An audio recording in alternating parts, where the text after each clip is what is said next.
Okay, hi. I'm officially me now. Welcome to the 2025 Students and New Archives Professionals Annual Business Meeting. This meeting is Emily Mizokami, and I'm the outgoing chair of the section committee. This fall, I'm entering my final semester of my Master's in Library Information Science program at San Jose State University. I work as an assistant archivist at the California State Railroad Museum, and I also work as a student assistant at the Center for Sacramento History, processing small collections. It's been my honor to serve as vice chair for a few months in 2024, and then as chair for the rest of the 2024-2025 cycle. We had a great team this year, and our vice chair, Kay, and I could not have made it through this challenging year without the support of this committee. We're glad you took time out of your day to see what we've accomplished this year, and we are particularly excited to present a wonderful panel of presenters at the end of our business meeting. These presenters are students and emerging professionals eager to share how they are resisting this year's executive actions, such as attacks on archives and diversity, equity, and inclusion efforts in general. So let's get started. I'm going to go ahead and share my screen.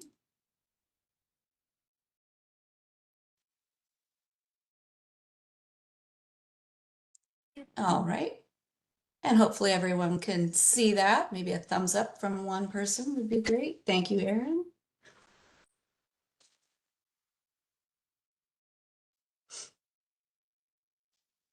So what is SNAP? The Students and New Archives Professionals SNAP section of SAA advocates for and addresses the needs of aspiring archivists, students, interns, and early archivists. We partner with student chapters, share job and internship leads, and offer support to those grappling with the unique challenges of entering an industry threatened by the actions of the current executive administration. And now I would like to introduce our outgoing 2024-2025 SNAP Steering Committee members. Some of the members would like to introduce themselves. For those of you who may have joined a little late, I am Emily Mizokami, the outgoing chair, and then I'll pass it on to, we'll just go down the line. Whoever would like to introduce themselves on our committee, just go ahead and go in order of your names. Can everybody hear me okay? Yes. Okay. Awesome. I'm Kay. I'm the vice chair. I will be the chair next year. I currently work at the Oak Park Public Library in Oak Park, Illinois, which is right outside of Chicago. I work in the creative studio, which is a makerspace, which is why I'm in this audio booth today. Recently, I was a junior fellow at the Library of Congress in the web archiving section. And I'll pass it to Nicole.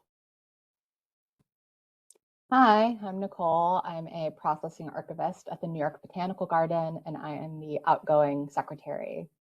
I don't know if Emma or Erica are here, so I guess I'll just pass it over to Katie. Hi, I'm Katie. I am a member of the social media and blog team. I graduated from Simmons University in May, just this past May, and I currently work as a special collections associate at Harvard Law School Library Special Collections. And I will pass it to Erin.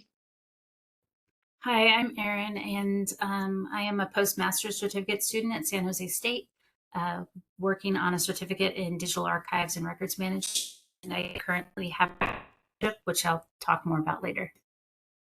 And I think that's it. Let's see. Amy, do you want to introduce yourself? Sure. Hi, everyone. Can you hear me, Emily? Yep. Okay. I'm Amy Archambault. I'm the outgoing at-large steering committee member. I am a processing archivist at Western Carolina University on contract for them, locating and inventory their university history.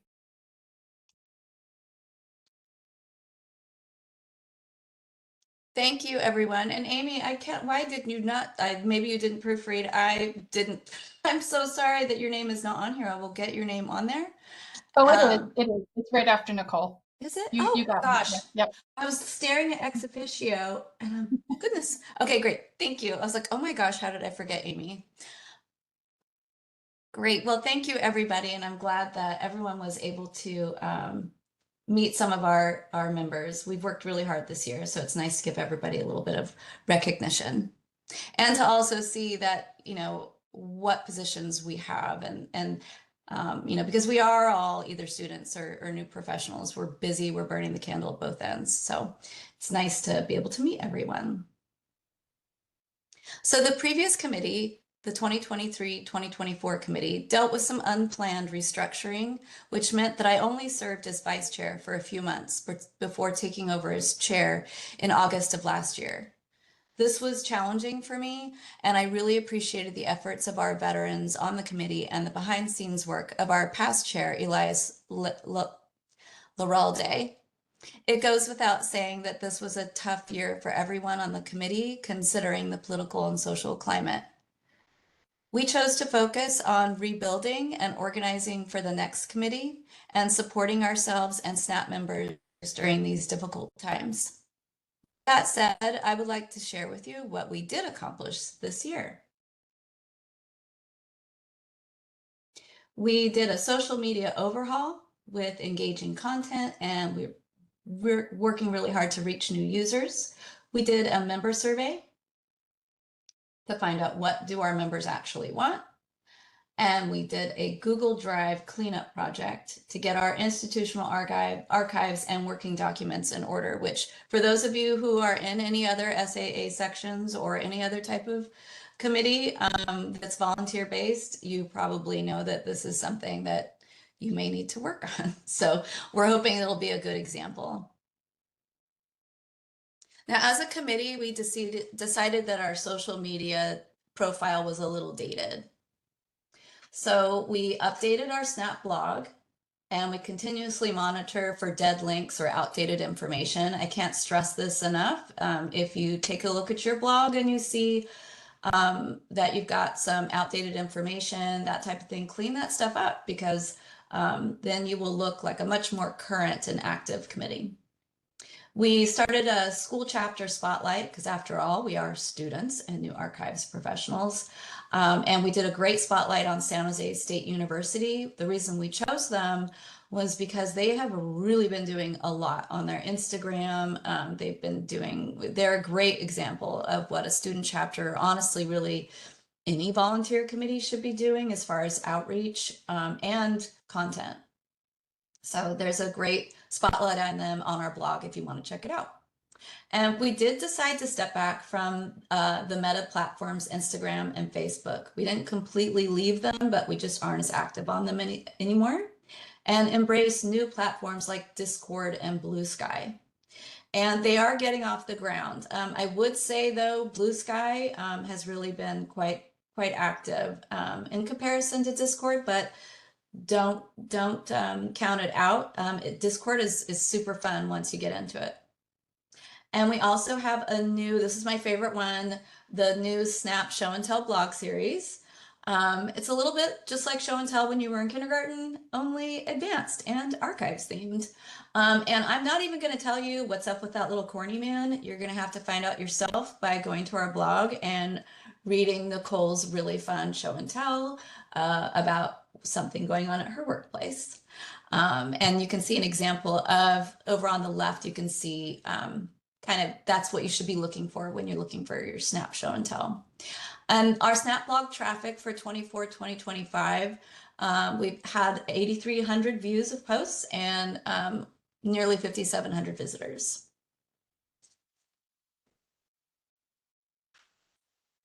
So this year, we conducted a survey to see what type of content our members really want and how they actually stay connected to SNAP. As you can see from the results here, webinars are in high demand. This information will come in handy as the next committee decides what programming to schedule in the coming year. And this is another highlight from the survey that I decided to pull out. In this survey, we learned that many of our members continue to depend on the SAA Listserv and SAA Connect. And this reinforced our mission of reaching out to members on multiple platforms, including these tried and true methods. And I'll tell you, honestly, I feel like that's where I get the most response, is when I put stuff out on SAA Connect. And I would say that's when I get the greatest jump in people registering for things, or the greatest jump in questions, that type of thing. I've noticed it myself. And my favorite accomplishment of this year for our committee, it seems like it's almost like when you have to get a new roof on your house, you're like, oh, this is kind of not that exciting, but it's so absolutely necessary, right? So last August, we realized that our Google Drive, where we stored the majority of our records, was running out of space. As a committee, we decided that a major project to tackle this year should be to clean up and organize our institutional records. This was essential for a more efficient and user-friendly experience for current committee members and those who take over at the end of our terms. We approached this project with our future committee members in mind. We are archivists, and our record keeping should reflect that, right? Now, at-large steering committee, Amy Archambault and past chair Elise Rhode teamed up, and they rolled up their sleeves and they got to work. We thought it would be beneficial to others if we shared this project to inspire others to clean up their section records if necessary. So they divided and conquered. Elias tackled the all committee members folder, and Amy took on the administrative steering committee folder. They created a tracking document so records can be tracked down by future committee members after the cleanup crew moves on to other projects.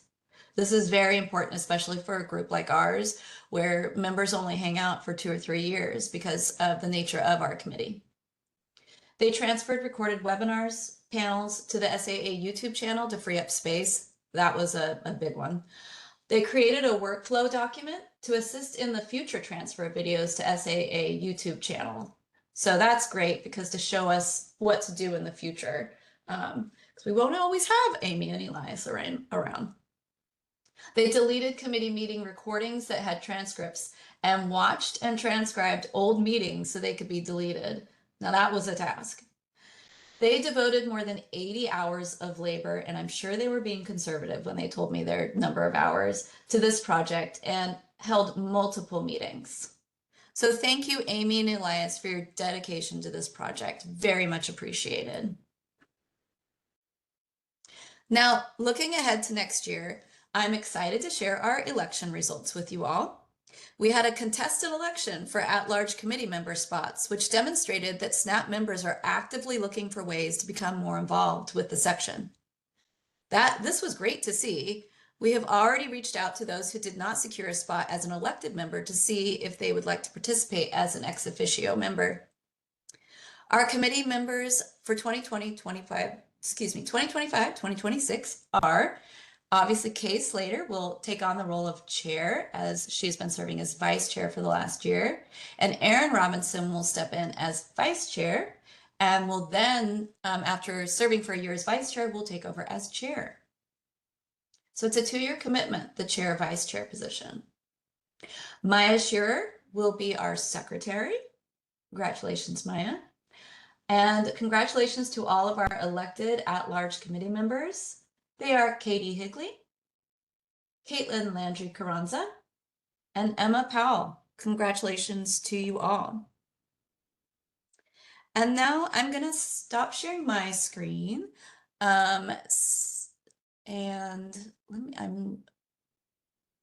See. Actually, you know what? I'm just going to go ahead, apologize, and click over to the next screen. And Kay, if you could go ahead and unmute yourself and share what you have to say. Cool. Thanks, Emily. Yeah, really excited about possibilities for the coming year now that we feel, I think as a section, as a committee, a little more ready to engage in more external work from the steering committee. So my plans for next year in collaboration with Erin and the rest of the steering committee is to look for more calls for contributions to the blog that we have, something maybe more thematic or more event-based. We're also looking to think about inviting speakers for webinars. If there are people that you would like to see within SAA come speak to the section in some capacity or record a webinar for us, please reach out, let us know. I'm going to put the email for the section in the chat here. just so you can just reach out and say, hey, I would like to see the new SAA president, for example, come give a talk about their experience, their career path, their journey through being an established professional. Also curious to hear feedback about more social hours on Zoom or like any other kind of social platform that's available virtually, just to connect people a little bit more to each other. And also we can do informational meetings about SAA as an organization. It's a pretty large professional association that, especially as a student or somebody new to the field, kind of difficult to understand and know about unless you are entrenched into a committee or you go to the annual meeting. Both of those things do require a lot of labor and time and money. So hoping to be able to bring that information to the section in the coming year to make it feel a little bit more approachable as somebody kind of newer to the profession. So again, happy to talk more about ideas anybody feels like they want to bring up or things that they'd like to see. Specifically, as Emily talked about before, webinars are a pretty big draw for people, understandable. So yeah, feel free to reach out to the email here, and I'll actually put my personal email in here as well in case that is easier for folks. But yeah, that's it for me for now, but happy to serve in the coming year with everybody else. I'm excited. Thanks. Awesome. Thank you, Kay. We're excited to see what you guys accomplish next year. So if you're sitting at home or at work, like I'm sure a lot of you are, and wondering how you can become involved with SNAP, we have some ideas for you. You could write for the SNAP blog. We're always looking for content, and the more varied our content and diverse our content is, the better. Volunteer as a social media blog team member. I'm telling you, I don't know what I would do without the blog team this year. They were the backbone of our committee. You could propose a speaker series. You could propose a panel discussion. You could post on our social media. You could nominate yourself or someone you know for elected positions in the spring. Keep an eye out for that. You can learn about that on our blog. And if you're interested in these opportunities or have other ideas, please contact us at newarchivistsrt@gmail.com. And we can get that up in the chat for you as well if it's not already up in there.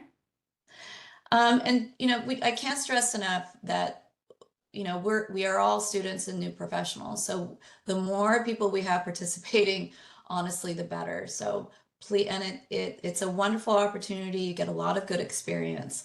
So please reach out if you are interested in, you know, obviously we just had our election and we have our elected officials, but some of our most active and helpful participants this year on our committee were ex officio members, meaning they were non-elected, they were appointed.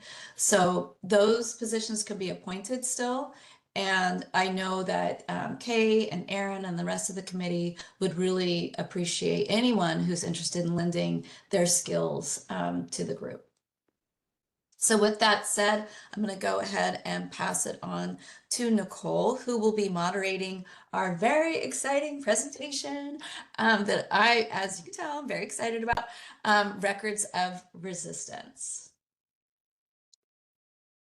All right, well, hi everybody. I'm Nicole, and I'll be introducing our Records of Resistance panel. As many of you know, since returning to office in 2025, President Trump has launched an aggressive campaign to dismantle federal diversity, equity, and inclusion programs, actions that have rippled through nearly every branch of government. Through a series of executive orders, DEI offices have been shut down, staff dismissed, equity mandates revoked, and federal agencies forbidden from funding or engaging in DEI-related work. But these efforts have gone far beyond policy realignment. They are, in effect, a direct attack on cultural memory. Alongside DEI rollbacks, the administration has moved to eliminate the Institute for Museum and Library Services, a federal lifeline for public libraries, community archives, and underfunded historical collections. the National Archives and Records Administration has seen its capacity for equity-centered preservation threatened through budget constraints and political pressure. Just last month, the Amistad Research Center, home to over 15 million documents chronicling Black and LGBTQ+ histories, lost nearly half its funding after 4 federal grants were pulled. Archivists across the country are fighting back. They are resisting through preservation, community partnerships, mutual aid, and refusal. They are building networks of care to protect the stories that Trump and his allies would prefer to silence. Today's speakers represent that resistance. Through their archival work, they are not only safeguarding memory, they are actively shaping a more just and inclusive historical record. Their posters were selected by the annual meeting planning committee after a call for posters went out earlier this year. Presenters are welcome to interpret the theme, Records of Resistance, however they chose. Posts of the presenters' posters have been up on our blog for the public to check out before today's presentation, and we provided readers the opportunity to submit questions. We'll have a Q&A at the end of all of the presentations, so please put questions or comments for our presenters in the chat. Now I'm going to introduce today's speakers. First, we have Katelyn Landry Carranza. She graduated from New York University with her MA in Archives and Public History in May 2025 and completed her BA in History and Anthropology at Rice University in 2022.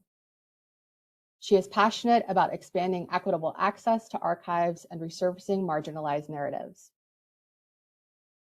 Next, we have Erin Robinson, who is a postgraduate student studying digital archives and records management at San Jose State University.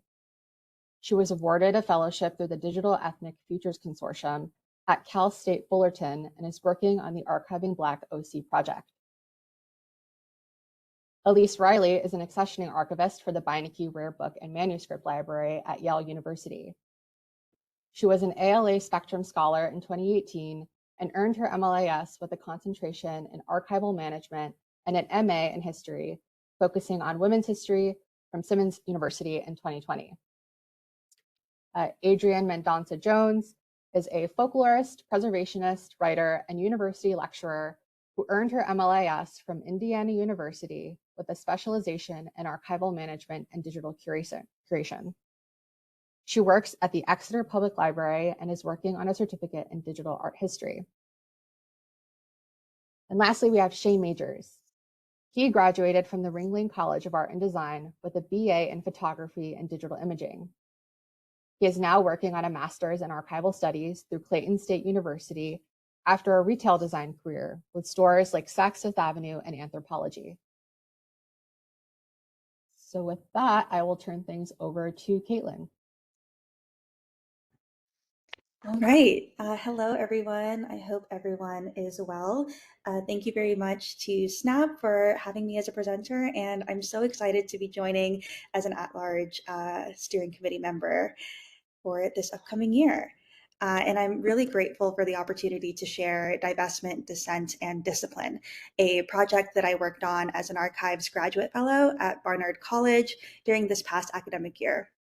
For a little background, Barnard is a historically women's liberal arts college in New York City that is affiliated with Columbia University.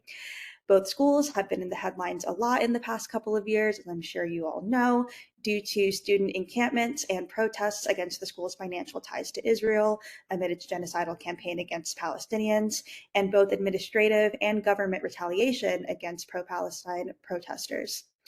Because of the rise in protests, student organizing, and serious disciplinary action taken against Barnard and Columbia community members, the Barnard Archives have seen an increase in research requests for archival collections related to those subjects over the past couple of years.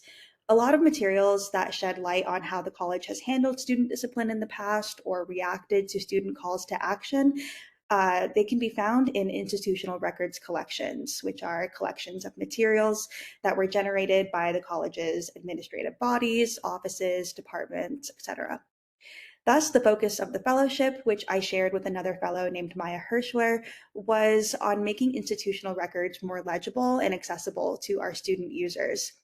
The first major project that Maya and I undertook was reprocessing the Board of Trustees records, which is a large collection of meeting minutes, reports, correspondence, and other administrative materials produced by Barnard's Board of Trustees since its establishment in the late 1800s. We revised the finding aid to highlight topics of interest, such as the board's discussion of divestment from South Africa amid its apartheid system, as well as the board's responses to labor strikes, protests, admission of transgender students, and other flashpoints in the campus's history. I wanted to mobilize these materials in a way that was engaging and relevant for Barnard students, so I proposed a series of 2 workshops where I would discuss how institutional collections come into being, what types of materials they contain, and teach researchers some skills for thinking critically about how the power and authority of college administrators both persists and are contradicted in the archive. I wanted to pull materials such as board meeting minutes, administrative correspondence, as well as student-created materials that could present multiple narratives about histories of campus dissent. Once the library administration reviewed my proposal, I was shut down pretty quickly. First with vague suggestions that we hold off on the workshops until next year, although I would no longer be a fellow at that time. I was then called into a meeting where a senior library administrator told my supervisor and I that these workshops would risk making people uncomfortable given the current tension on campus. The administrator said the topics of protest, dissent, discipline, and divestment were too inflammatory and could give the impression that the archive staff was encouraging disruption on campus. The library administrator also stressed that one of the issues with the proposed workshops was their public communal nature. I suppose a gathering of bodies in this time of criminalized protest was deemed just too volatile. I tried to explain that I thought offering historical materials relevant to students' current experiences in a space focused on historical inquiry and research might be constructive and maybe even comforting to students feeling afraid, angry, confused, and repressed by the administrative crackdown on free speech and protest. By seeing what has happened in the past, perhaps they could gain insight into what's happening now, think critically about how periods of tension are historically narrated and remembered in the archive, and feel empowered to use the archive as a space for studying resistance and imagining a way forward. However, this justification was not accepted. It was suggested I could hold a workshop about engaging critically with the archive without mentioning any specific collections or subject matter. It was also suggested that I could hold office hours, even though I was only a part-time temporary fellow, also a grad student at NYU, where I could respond to requests for these inflammatory materials in a private setting. In the end, we couldn't find a compromise and the workshops were not permitted to move forward. My supervisor and I were both shocked and discouraged by this response, which we felt was a symptom of growing academic censorship in higher education. Conscious of the risks of defying the administration, but also resistant to the censorship and determined to serve student researchers, I wanted to find an alternative method of highlighting these institutional records. So I created a digital resource titled Divestment, Dissent, and Discipline, which the link to it was shared in the chat, so feel free to check it out. I envisioned this resource as a kind of lesson plan for future workshops like the ones I originally envisioned, but that anyone could lead on or off campus. I digitized a lot of the materials that I originally wanted to share with students that demonstrate Barnard administrators' responses to major divestment campaigns and protests on Barnard's campus that have happened in the past. The documents are accompanied by questions that are designed to be posed to a group for discussion. They include basic document analysis questions, as well as content-specific questions intended to facilitate discussion about what archival materials reveal, obscure, or otherwise impact about our understandings of past campus dissent. The site, which was built using Jekyll on GitHub Pages, can also serve as a research guide for individual archives users, as each digitized document includes a citation that links to its finding aid, which of course can be used to request materials for in-person study. To conclude, this resource, I think, both appeases and defies the library administration's initial objection to the workshops. They didn't want that conversation to happen, and it technically didn't, but it's my hope that this resource gives researchers what they need to lead that conversation themselves. As a recently graduated archive student and new professional in this climate, this project really ingrained in me that records of resistance always exist, and it's more necessary than ever to get creative and maybe even subversive about how we share them with our users amid censorship and repression. So thank you all very much for your attention, and I look forward to your questions. All right, thank you, Katelyn. That was awesome. Next, we're going to move on to Erin.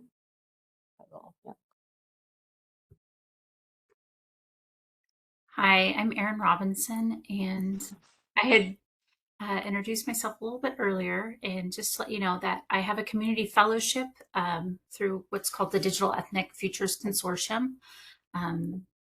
It is a Mellon-funded project, and just to give some information, this is through Cal State Fullerton, and it's part of a bigger project called Network OC, which is a digital public humanities initiative, which is aimed to document the histories and experience of Black communities in Orange County from the 1920s to the present time.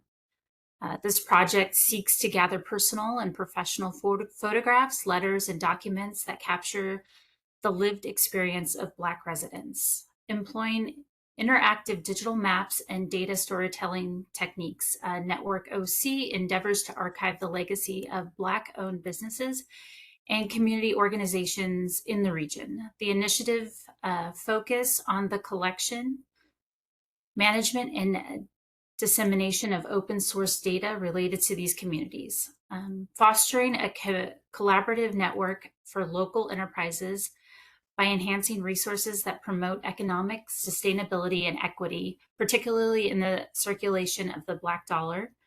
The project aims to strengthen community ties.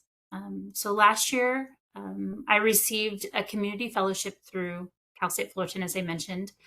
My focus is on archiving Black Orange County project, which began as a single-day archiving event and has since grown into a collaborative effort to preserve the stories of Black communities in Orange County. Efforts are concentrated on assisting the Second Baptist Church in Santa Ana in digitizing its collections and establishing an effective workflows for the management of its digital library. A little background information on the Second Baptist Church in Santa Ana. It's been around over 100 years, so it does have rich history. Currently, we are focusing on also processing the Harriet Tyler collection, which is at the Heritage Museum of Orange County.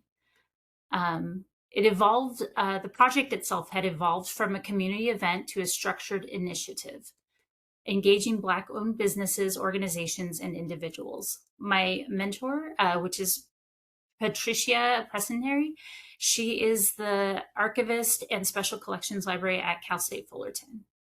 She thought we would start off with my fellowship by conducting another community archiving event in the spring that they had done similarly in 2023. We soon realized that the project could be more successful if we went out into the community rather than invite them to Cal State Fullerton. We reached out to Second Baptist Church, who were amiable in participating in the project. They also asked us to help digitize their collection and to manage the existing collection they had.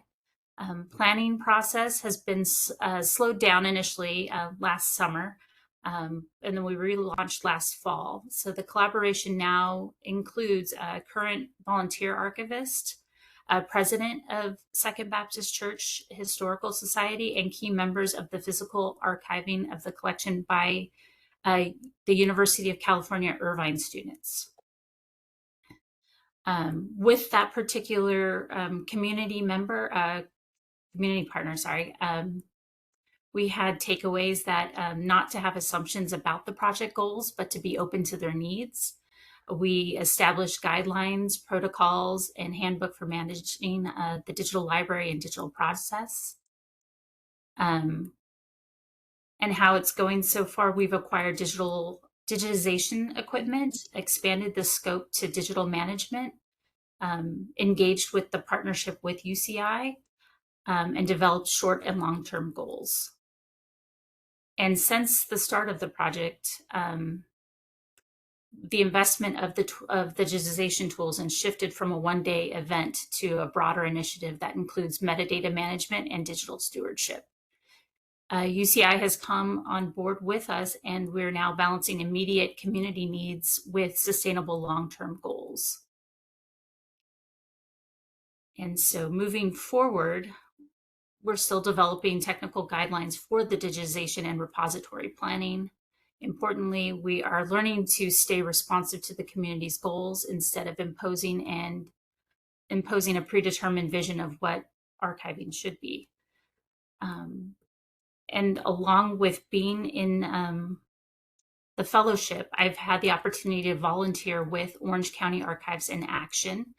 I've been volunteering at the bazaar, the Orange County Archives Bazaar, for the last 2 years. I've had exposure to academic and cultural institutions.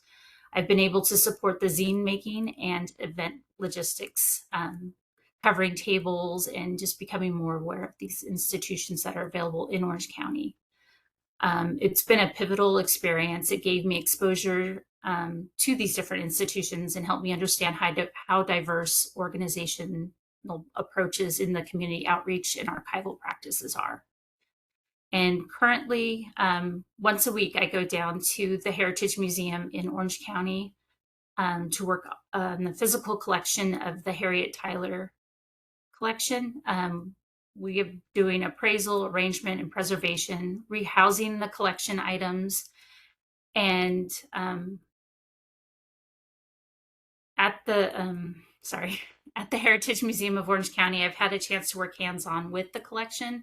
I focused on preservation, arrangement, and even helped improve the physical environment to support long-term collection care.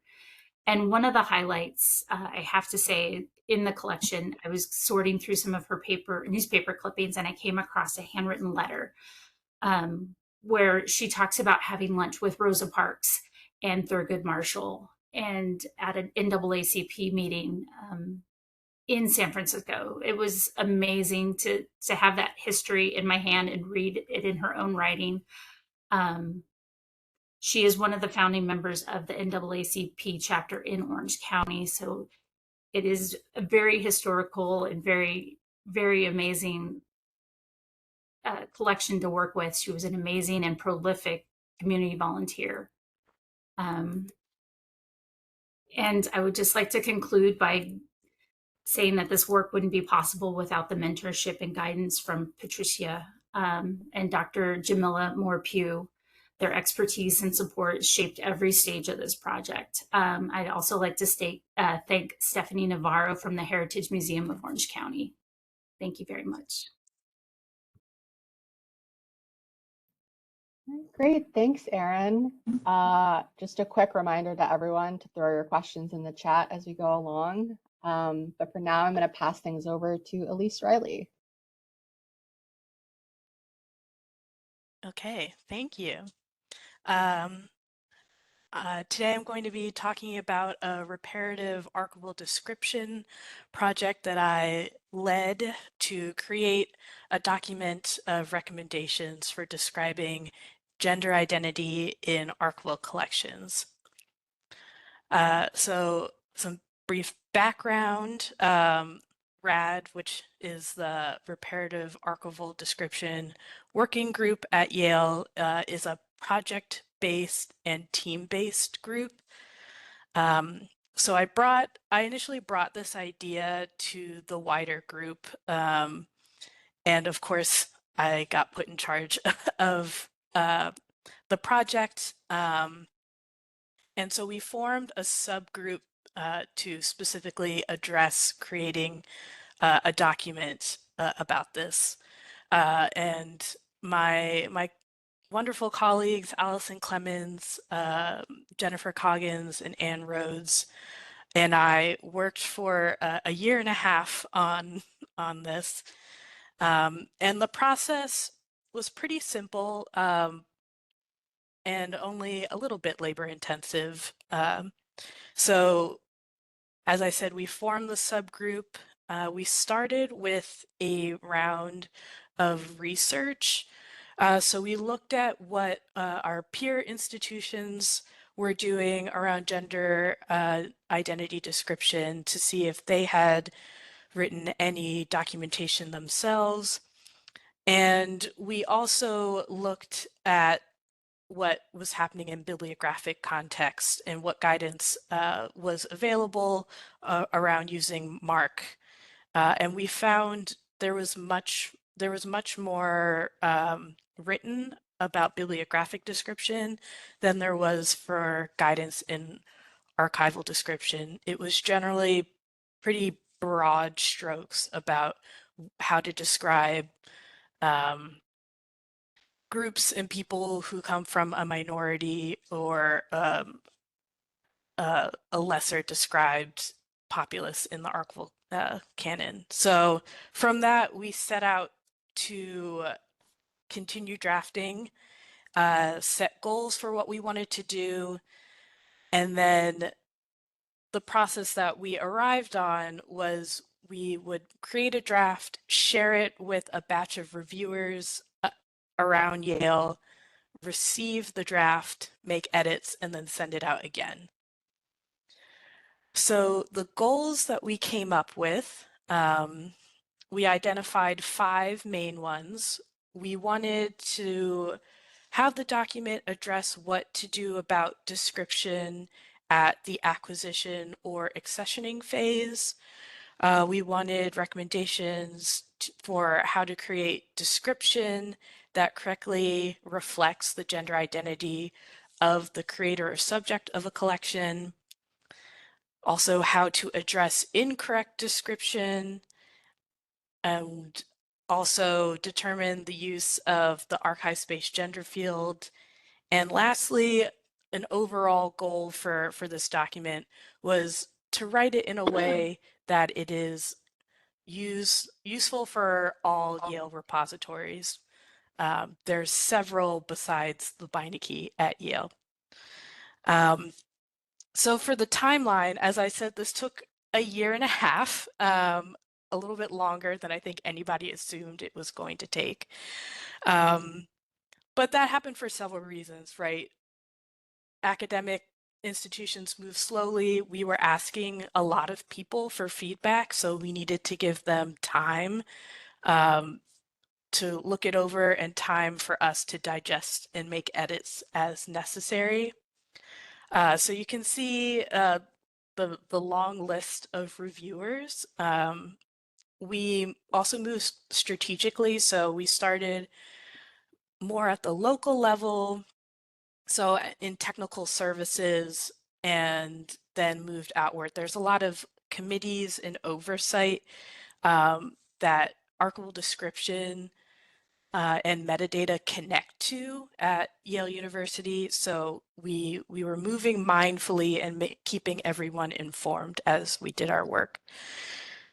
So yeah, so the kind of the bigger themes and considerations we had to think about while doing this work. One of the first ones was what to do about the archive space gender field. Our initial research showed that most bodies recommended not to use it, specifically the program for cooperative cataloging, and also the metadata best practices for trans and gendered diverse resources recommended not to use it in MARC, and this also translates to the gender field in archive space. So our recommendation was not to use it. The other things that we had to heavily consider and got a lot of feedback on was the audience and tone. So like I was saying, this is, agnostic across Yale. So that means any job titles or specific workflows we had to avoid mentioning. So our language had to be more generalized and applicable to kind of any archival user at Yale. And the result is, besides like some very specific recommendations, like the archive space gender field, this could apply to any archival worker because of how we had to write the language. So we also made the tone straightforward and actionable, and assumed a basic working knowledge of archival practice, but not any kind of expertise in gender identity literacy. So this is what led to a cultural context reminder, as well as some general best practices, such as avoiding dead naming and things like that. So we were successful. We got approval from pretty much everybody that reviewed it, and it is posted under the recommendations tab on Yale RAD's LibGuide. Yeah, and the general aim of this recommendation is to affirm the donor and creator gender identity that are representative in collections, and to decrease future reparative intervention. And yeah, thank you for listening.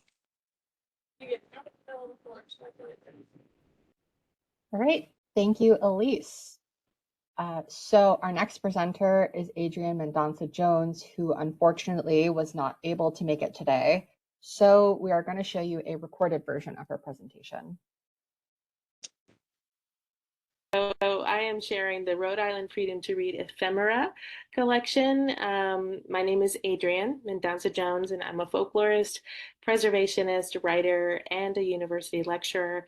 I previously served as the state folklorist for Georgia, and I've worked for my local NPR radio station in Monterey Bay before coming across the country back to Rhode Island.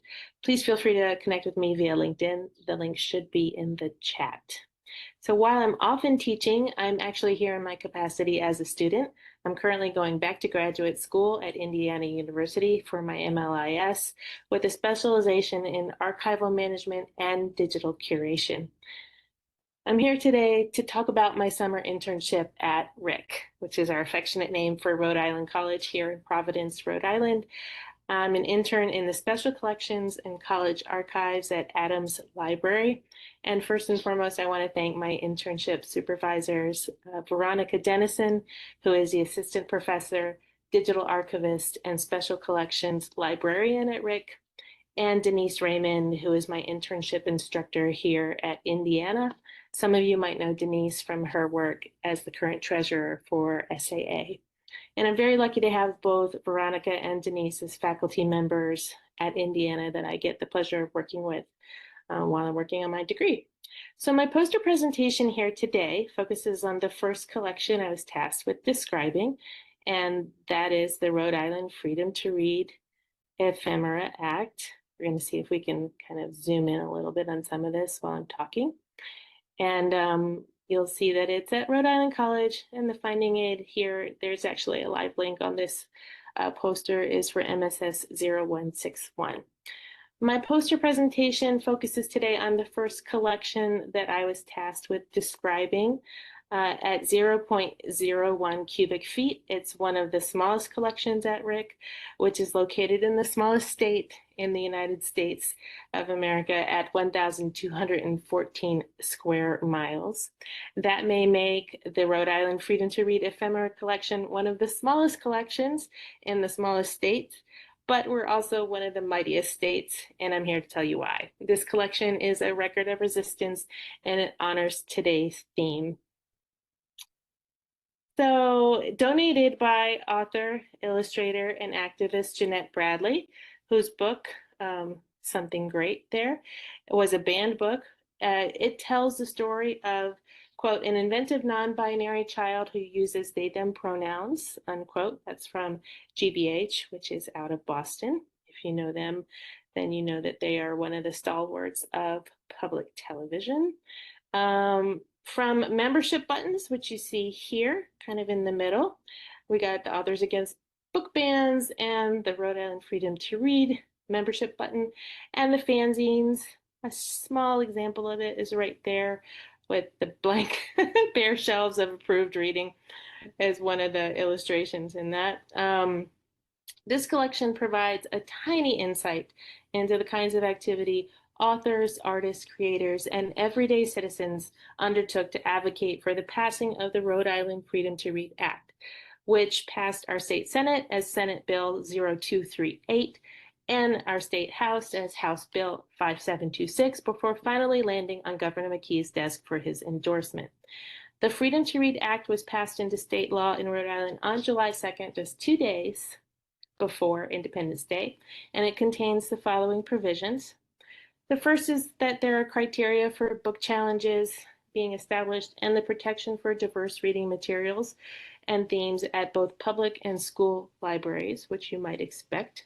The second is that it establishes legal protections for librarians and other staff who provide, quote, injunctive relief in court, or it provides injunctive relief in court when they are threatened with termination or disciplinary action for refusing to censor materials. And finally, it adds in a new element, which is that, as PEN America says, it endorses one of the most important abilities for creatives to protect their rights to free speech and free expression, in that it guarantees the right to sue government entities for censoring their work up to $5,000 per work. So that's a pretty new kind of concept that's been added in, even though there are other states that are passing these freedom to read laws. Rhode Island, small but mighty, managed to do it and make it so that artists could recoup some of the expenses from lost revenue, presumably, that one might expect when their materials are censored or deaccessioned or weeded. So a number of organizations work together on this goal. You'll see some of them over here. Where is it? The Rhode Island Authors Against Banned Books, the Rhode Island Freedom to Read Coalition, and the Rhode Island ACLU, which is the American Civil Liberties Union. Of course, and Jeanette Bradley is a co-leader of Rhode Island's chapter of the Authors Against Banned Books, which is one of the organizations doing a lot of the work on this. I had the pleasure of working with this small but mighty collection because Veronica Dennison, Rick's archivist, is out there doing the good work that archivists do, making relationships and seeking to ensure that we have records of resistance to our own tea time tyranny, which is my own wording choice because we're kind of close to Boston, and Boston, of course, was known for resisting taxes with its kind of own ode to tea. Anyway, you get what I'm going with that. So this project helped me put DAX into context, and that's where you kind of see some of these resources over here on the right in terms of understanding the context and how to use controlled vocabularies like the Getty Art and Architecture Thesaurus or LCSH subject headings. And essentially, it also introduced me to the wonders of what we called, or what is called, the spreadsheet from heaven, that allows contributors to RIAMCO, or the Rhode Island Archival and Manuscript Collections Online, which is a coalition of online finding aids, essentially, that everyone can go through very easily. An easy way to use EAD, or Encoded Archival Description, for sharing their work and their collections with the world. So there's a few just visuals for you. Obviously, there's a lot of stuff here to kind of look through, and I've pretty much covered it in my talk, but I welcome any questions that you have. I hope I have some opportunity to answer them via chat, if nothing else, while all of this is going on tomorrow. So thank you so much.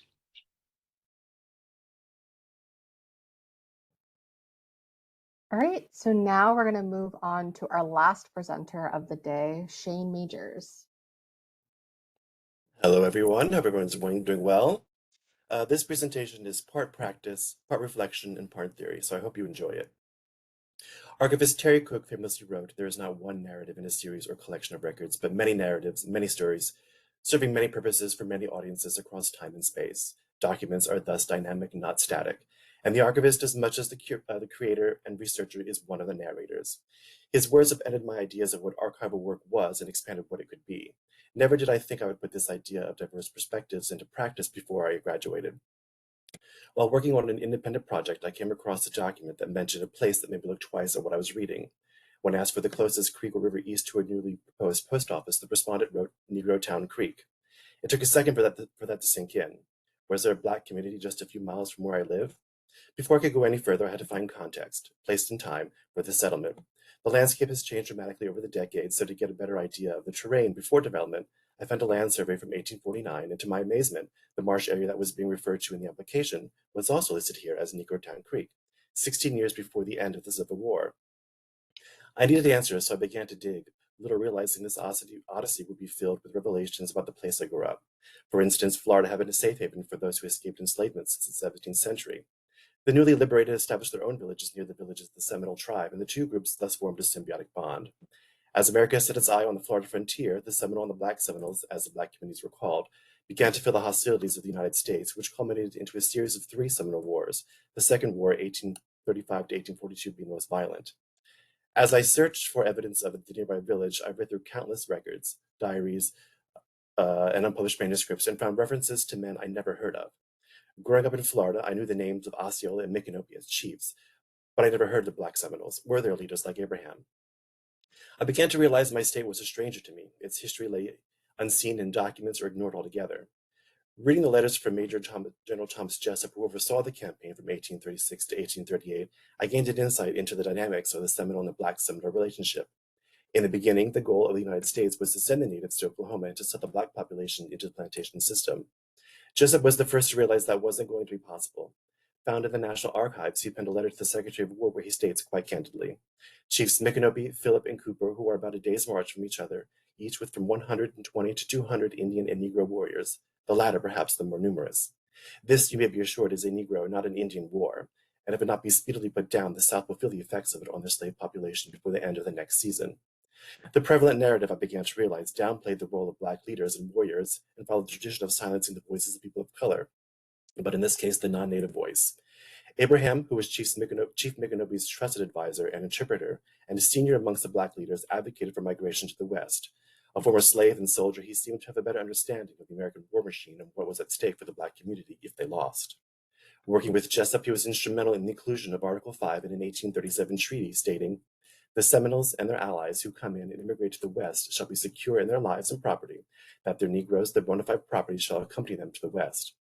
Through his efforts, Abraham helped defy the motives of the United States government, and by the end of the war, over 800 Black Seminoles were transported to Oklahoma and to freedom. His commitment to his people can be felt in his statement to Jessup. We do not live for ourselves only, but for our wives and children who are as dear to us as those of any other men. When we reach our new home, we hope we shall be permitted to remain while the woods remain green and the water runs. The modern narrative had been molded almost 60 years ago with John Mahon's book, The History of the Second Seminole War. And while it doesn't paint Abraham and other Black leaders negatively, it really doesn't paint much of a picture of them at all. The book calls out Abraham as duplicitous for playing both sides, but also calls him an important war leader. However, Mahon doesn't do a good job at explaining why. I don't think this is a case where there's a lack of records. Jessup's diary from 1836 to 37 is digitized and available as part of the Florida Memory Project. The correspondences between he and the Secretary of War are available through the National Archives. It's the established narrative that needs to be challenged, and yet only a few have done so. So how, as archivists, can we contest what's been called the authoritative modern reference of this war, or any so-called authoritative reference that obstructs other perspectives? I think when we find these innocuous yet tantalizing records, we should question what we're looking at, investigate them. In her book, Urgent Archives, Michelle Caswell challenges how we should view records in the context of time. When we stop treating them as something that happened, but rather is happening, we begin to see that time is cyclical. What happened then is happening now and will inevitably happen in the future. The past has always been present, but we fail to see it. So we need to remove records as something of the past and activate them as something of the now. This is particularly important for groups that have been historically marginalized and erased from records. The discovery of the self is a form of resistance, not conforming to some preconceived notions of who one should be, but rather who one truly is liberating. Writing articles and blogs, posting what we find through social media, creating exhibits, and encouraging collaboration with community archives are ways we can be records activators, helping to reframe narratives that otherwise would have sat lifeless in a Hollander box. I've been motivated most of my life to find, collect, and preserve stories, which started with collecting my own. As a budding archivist, I'm seeing the importance of finding and telling the stories of those who history hasn't allowed, that society deemed unimportant and valueless based on race, gender, sexuality, or some other convoluted barrier. Archivist Vern Harris speaks of the ghosts of archive, goes to the dead, of the living, and of those yet born. We don't necessarily need to build monuments to the dead, but we do need to listen to them so we can better the present generation and the next to come. Motivation dictates narrative. When I discovered these records of resistance, I was surprised to find out about the free Black communities of 17th and 19th century Florida, with one of those communities just 2 miles from my home. And the freedom fighters they mentioned, like Abraham, amplified that sense of purpose to uncover and tell stories, to reframe the narrative, because their stories are as relevant now as they ever were. Thank you. All right, thank you so much, Shane. That is our last poster presentation of this meeting. Now I want to start the Q&A portion. I'm going to first start with the questions in the chat, which are for Erin. So first we have one from Emily, which is, can you explain what you did to change the physical space for the collection? You briefly mentioned this in your presentation. The collection had been stored in how the family had handed over the collection. So there were suitcases that contained a lot of the collection. There were kind of like Rubbermaid totes that had the collection. So we transferred the items into archival boxes. And there also, where it was stored was not a safe environment. It was in one of the historical houses that was exposed to the elements. So finding a new location for that was top priority. And there was also a silverfish infestation. And so setting traps for that was key. And once the items were secured and the traps were set, then we started to physically go through the collection. I hope that helps. So rehousing into archival quality containers and boxes was the key. You know, it's great. It's always fun to see what storage collections come to an archive in. You also have a question from Shane, which was, how has the community responded to your project? Very favorably. Because it is a grant-funded project, we wanted to be able to, with the community partners, leave a plan in place when our funding ran out so it would be self-sustained, and also give them resources to get grants on their own and continue. So that's something that we're finalizing and trying to get that in place so it'll be easy for them to maintain. I hope that answers your question, Shane. Thank you. All right, so I'm going to ask a question for Katelyn that was submitted through the form. I'm going to put it in the chat and I'm going to read it out loud because it's a bit lengthy. So, how can archivists honor and protect student resistance today in the face of institutional censorship, especially when the very act of preserving these records challenges the power structures within our archives and can also out the student protester to administrative or governmental force? Yeah, that's a great question.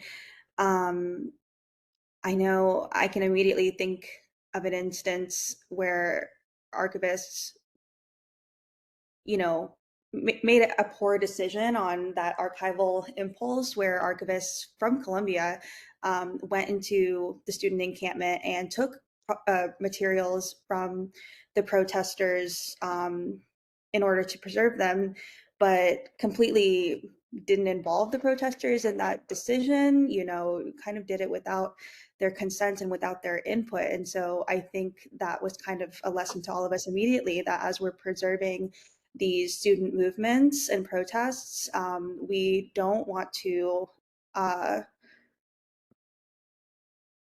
be an overarching authority or, you know, any voice of authority as to how these moments are being preserved.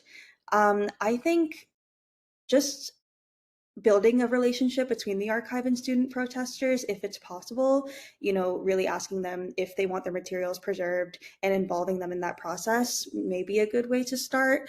I also think offering free resources and workshops for non-professional archivists, so that way protesters can preserve materials perhaps in their own kind of community-based repository, or perhaps maybe not even in a formal repository, but just preserve them for the time being, maybe for future donation. So I think also giving student protesters the skills to preserve their materials and make decisions about them without an institutionally affiliated archivist having to get involved will both ensure that these moments are being preserved, but also that we're protecting the students who are putting themselves on the line. Yeah, I mean, I agree. I think student participation in this is really crucial. So thank you for that answer.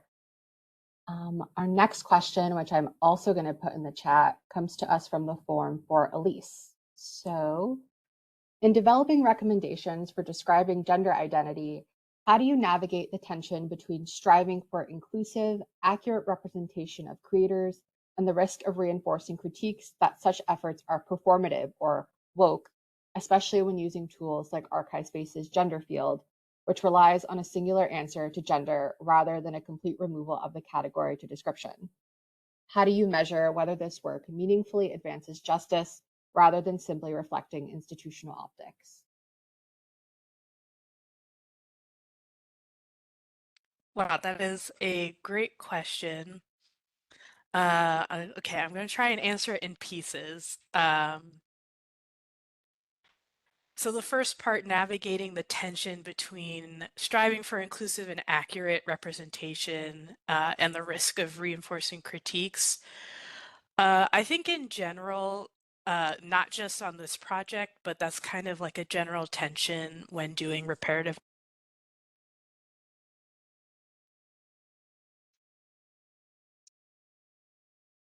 Elise, it sounds like your mic cut out.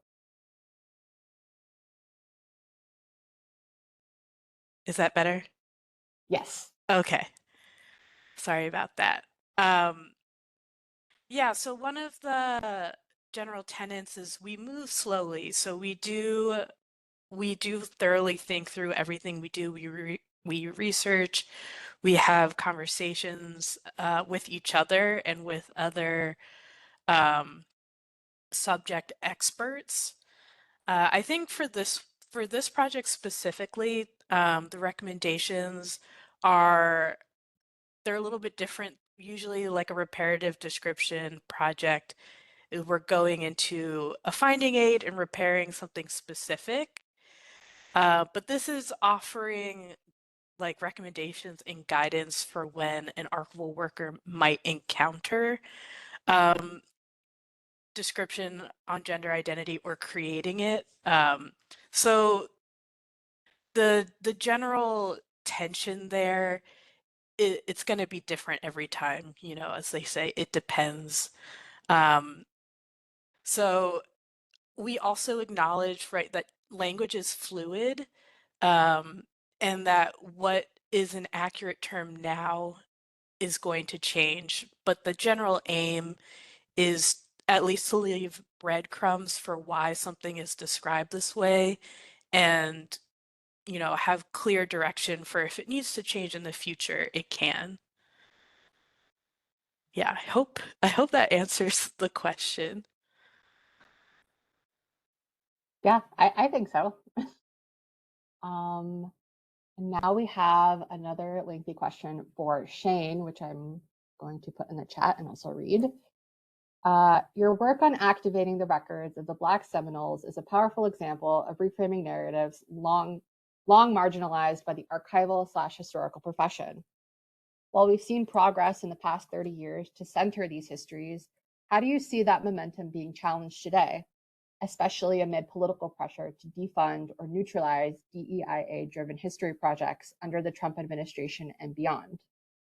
What strategies might help archivists and historians systematically confront the silences and wanting narratives in our collections so that these stories aren't left for others to tell, or worse, erased altogether? Okay, yeah, that's a nice question as well, nice and long. Let's see here.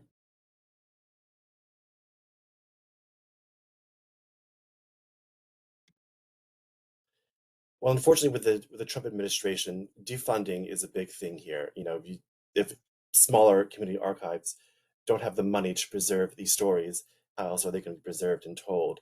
So that's right there is a big challenge.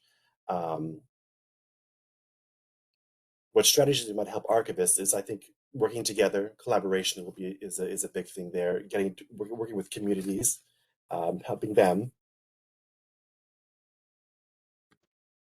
and then I think publishing and getting the word out there is also very important as well to keep these stories alive.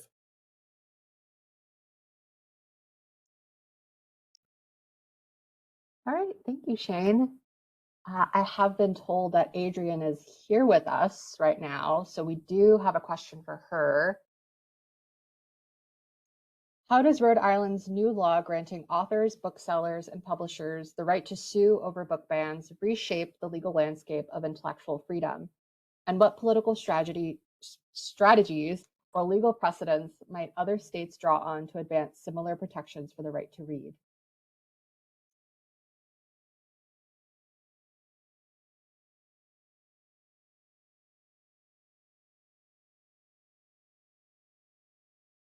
Adrienn, you can unmute yourself if you're comfortable, or just answer that in the chat. It's up to you.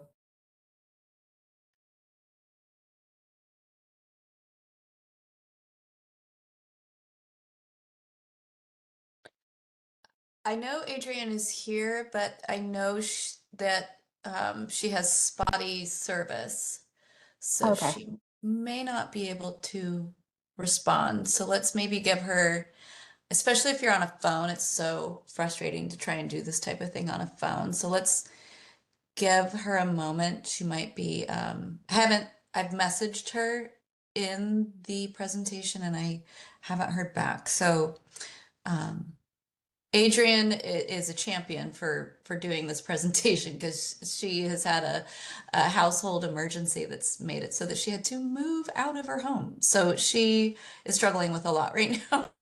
So we just really appreciate that she was able to record her presentation in a hotel room and get it to us. Yeah, okay. Well, I do have a general question for all of the presenters that I can ask. Great. All right. So I'll read this one out loud. It's, again, quite lengthy, which we love, but I'm going to put this in the chat.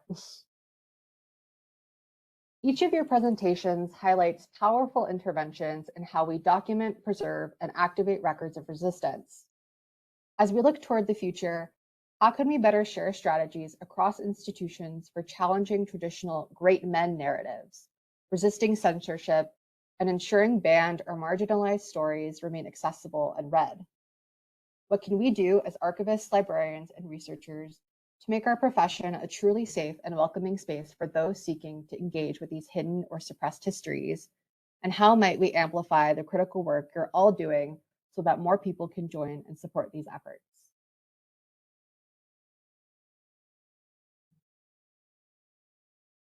And feel free, any of the presenters, to unmute yourself and answer that question.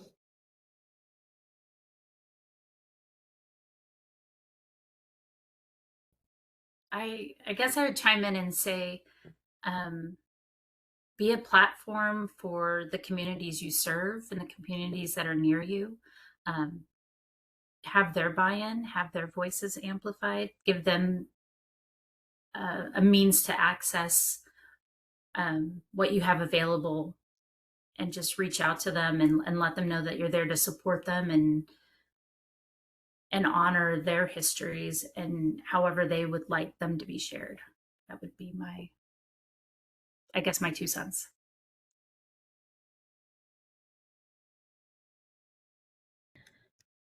Yeah, I think I would go off of that great response from Erin and say, trying to remove the real and perceived barriers between the public and the archival profession.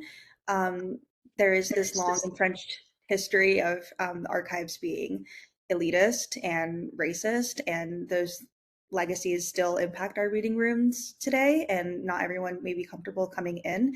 So I think not only doing archival outreach to bring people into the reading room, but also us going beyond our own workplaces and talking with community groups and organizations about what resources that they would appreciate, what they would want from archivists to better understand the profession and how we can help them preserve their histories. I think offering as much as we can, free resources, presentations, just skill sharing, I think is what I would add.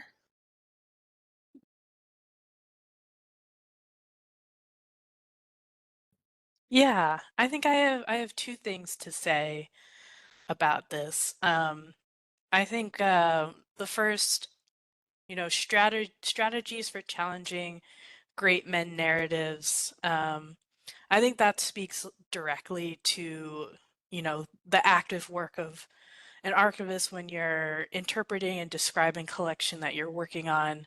Something I like to do is, elevate a person or entity in a collection that seems to be buried.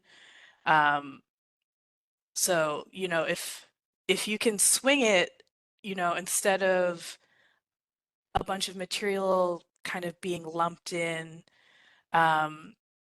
make it its own series, bump it out so that it is much more visible to whoever's working to the collection, that, there are other people, other entities who were involved in the history of this collection.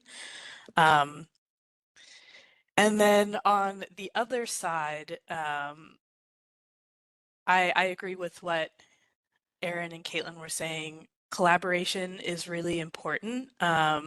Working with community partners to understand their needs and even how they want their own history to be described is really important. And the other part is, activating those collections. So being an activist for your own collections, your own work, to get it out there is another important part of this profession. Yeah, it seems we have a follow-up question to your response, Elise. How would you suggest bumping out those stories? Subject headings, scope notes? Yeah, absolutely. I know in the past, and even a collection I'm working on right now, right, especially this often comes up a lot for women. So if you're working on a collection of a man and his wife actually did a lot of the work contributing to the collection, name her. You can even give her her own series, definitely add a subject heading, and add her authority name to the collection as well. Yeah. Yeah, not to talk about my own work, but I just reprocessed a collection of a botanist who spent decades working with his wife, who was barely mentioned in the finding aid. So now the collection has been renamed to include both of their names. So, all right, if we don't have any other questions, I can hand things over back to Emily to wrap up. Hey, thank you, everyone. I was frantically typing another question that I had, so I'll just ask it out loud while we can just remain for one more second in Q&A. I have a specific question personally, just about subject headings. I've really run into some challenges sometimes when I'm trying to choose the right subject heading to be as appropriate as I can, but also to try and think of what the users are looking for. For instance, let me see what my time is like. Okay, I had a map that had graphic images and they kept showing up, and it was a map from the South at the turn of the century, and they were clearly taking advantage of young Black children, and they would be, sitting on a log, but there would be like an Uncle Remus type saying above it to, come visit down here type of stuff. And it was like, how do I draw this out? What subject headings do I put on this other than, African Americans? How do I get them to find these things so that researchers can use them and so that people can find them and explain what was going on at the time, because obviously it wasn't going to be explained back then. So I've been struggling with subject headings.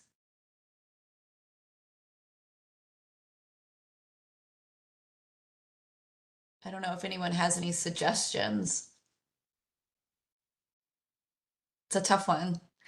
That is a tough one. And I don't know what your resources are like, Emily, at your institution. But when I've struggled like that in the past, I'll talk to like a subject librarian, because often they are more keyed into like, especially like Library of Congress subject headings to find stuff for their patrons at the library. So they usually are a little bit more dialed in to specific subject headings.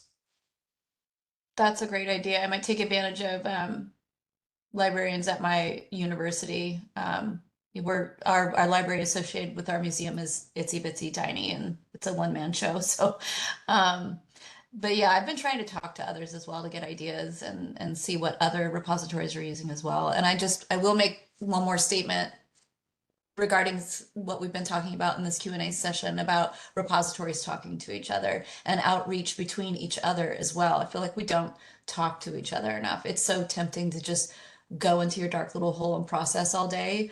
But outreach is so important. So thank you, everyone. Thank you to all of our presenters. We are getting towards the end of our time. I'm sure I had something exciting to say. Oh, yes. Let me move on to my thank you page, and then I'm going to stop sharing my screen. I just want to thank you all for attending this presentation. The recording will be available on the SAA YouTube channel, hopefully in a few days. It takes a while sometimes for the council to get it back to us because it goes into WebEx land. We don't immediately have access to it. So if presenters would like a copy of it for their portfolio, give us a little time. And if you would like one, just email us and let us know. I just want to remind all of you that you can join SNAP if you're not already a member. It's quite easy through SAA Connect. We appreciate everyone for taking time out of their day to attend. We appreciate all of the presenters. You guys put in so many hours of labor for your project, and then to create a poster, and then to create a script and come on here and present. So amazing job, everyone. And I'm going to go ahead and attempt to stop sharing my screen. And I'm going to stop recording now. If you are in the council, if you could hang out a bit if you have time, that would be great. I don't know how long they're going to allow us to stay on. So I'm going to go ahead and stop recording. But thank you, everyone, for coming. And thank you again to our presenters. Thank you for the opportunity. Thank you.